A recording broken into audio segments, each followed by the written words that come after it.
Oi, irmãos.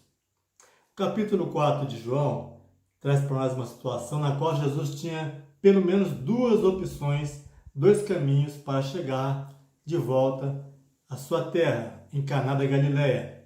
Uma delas era passando por Samaria. E a nossa tradução vai dizer: era-lhe necessário passar por Samaria.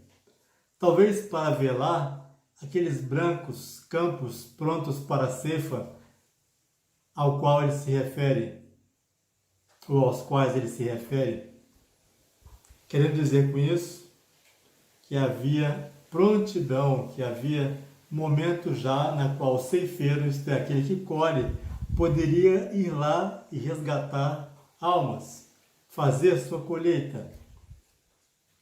Por isso é que a gente vê aí uma tradução na qual se desenha uma estratégia, um plano de Deus que está sempre em andamento e que se completa e que se realiza para alcançar o ser humano. A caminho da Galileia era-lhe necessário passar por Samaria, embora tivesse outro caminho. E ali ele vai encontrar uma mulher. E conversando com essa mulher, exatamente quando o sol está a pino, isto é, no seu ponto mais alto, daquele calor tórrido, intenso, que é o meio-dia, ali no Oriente Médio, a gente está passando por um tempo assim agora, em torno de 40 graus, vamos pensar nessa temperatura, embora pudesse ser maior, ele talvez se assente ali, onde talvez haja pedras que revestem externamente aquele poço, aquela cisterna, e ali à beira daquele poço ele começa uma conversa com essa mulher, para depois dizer para ela: eu sou. E assim, nesse instante, ele demonstra para ela que tudo que ele havia dito antes era nesse sentido de dizer para ela: Deus está com você. O Cristo, que sou eu, está com você. Nesse instante, agora. Do que ele tratava com ela? Aquela linguagem bem ao estilo de Jesus, ele falava de coisas materiais, querendo dizer de coisas espirituais. Há essa ambiguidade na linguagem de Jesus, particularmente em João, na qual ele fala com ela pedindo água, para dizer para ela: se tu soubesse quem lhe pede água, você lhe pediria, e ele daria água viva, que jorra para a vida eterna, uma água borbulhante, borbulhante que sai do coração, que avança, que dá a pessoa esse encontro com a eternidade, esse entendimento do sobrenatural de Deus, esse alcance da continuidade da sua vida com o Criador. E também diz a ela, porque ela lhe pergunta, uma verdade fundamental sobre o relacionamento com Deus. Que Deus é Espírito e importa que aqueles que o adorem em Espírito e verdade. Isso é, com sinceridade de coração, de querer agradá-lo. Mas, em verdade, não propalando mentiras ou falsidades, ou espalhando fake news, mas buscando se aproximar do caráter verdadeiro, da essência verdadeira que é o Criador. A verdade, a mentira se afastam, ou a mentira se afasta da verdade. O que Deus busca em cada adorador é que ele priorize e busque exercer a verdade, para alcançar a verdade. Porque para ela, dizendo a Jesus, os judeus diziam, porque Jesus era judeu, que é lá em Jerusalém que se deve adorar. Ao passo que ela, samaritana, eles, samaritanos, adoravam ali no Monte Gerizim, num outro templo, por causa da rivalidade que havia entre os judeus e os samaritanos, porque os samaritanos eram judeus que descendiam dos sobreviventes do reino do norte, que foi Israel, que foi destruído pelos assírios. A gente conhece essa história. E nessa separação desses povos, coube a Jesus ir lá e quebrar esse muro, essa separação, para dizer para nós, para dizer para todos: os campos estão prontos para serem colhidos.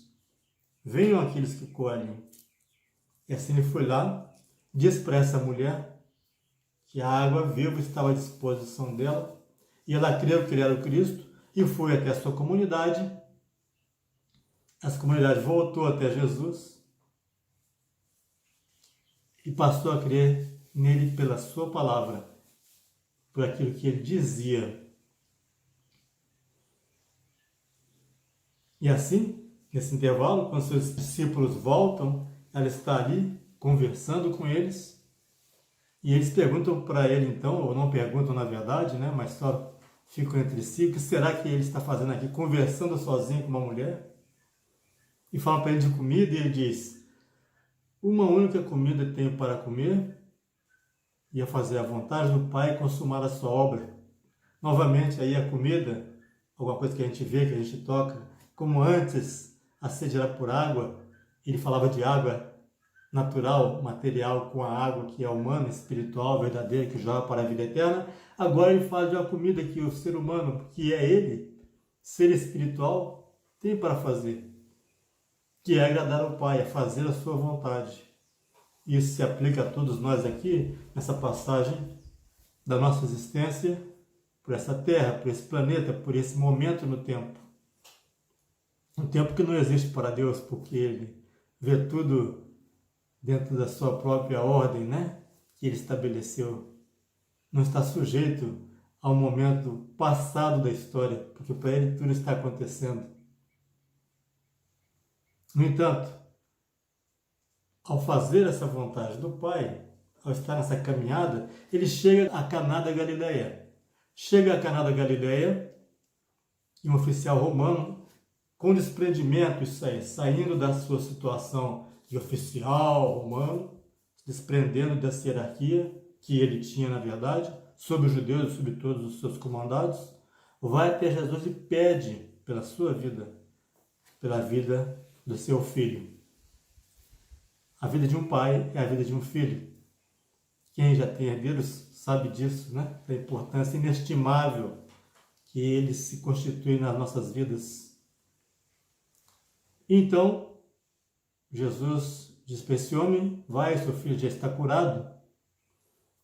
E voltando, ele se encontra com seus servos que dizem: seu filho está curado. E ele pergunta: a que horas foi isso? E ele fala: desde tal horas que ele esteve melhor, esteve bem, esteve salvo, esteve sadio, salvo no sentido da saúde física. Então essas coisas se fecham na mente daquele homem e ele aceita Jesus e crê.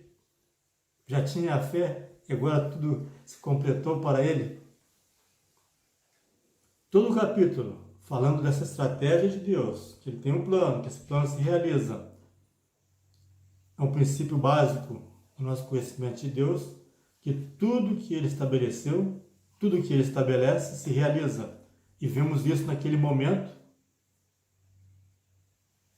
numa situação micro, mas gigante no seu sentido, que também se aplica ao macro, isso é o entendimento da história como uma obra do Senhor que se realiza porque ele estabeleceu assim. E no seu devido tempo tudo acontecerá e acontece conforme ele tem dito e demonstrado. Mas dentro desse plano, interessa para ele que o ser humano perceba o sobrenatural de Deus e aceite, e passe a viver com ele essa noção do tempo eterno, que ele já traz dentro de si, mas que rejeita. Mas, no entanto, Jesus, como outros, Jesus está preparado, usando outros, usando seres humanos, para que a pessoa alcance, entenda, aceite a ação de Deus sobre a sua vida.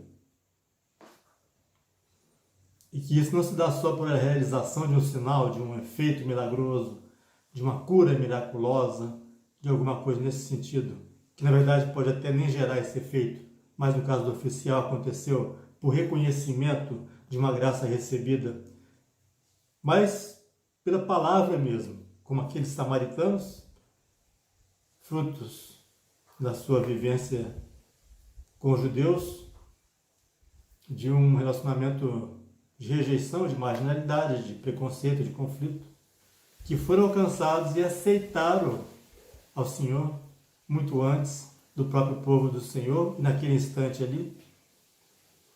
Então, essas coisas: estratégia, plano do Senhor, amor e salvação, desprendimento, despertamento, salvação. São coisas bem básicas do capítulo 4 de João, que a gente pode carregar conosco como um aprendizado e um ensinamento para todos nós. Obrigado.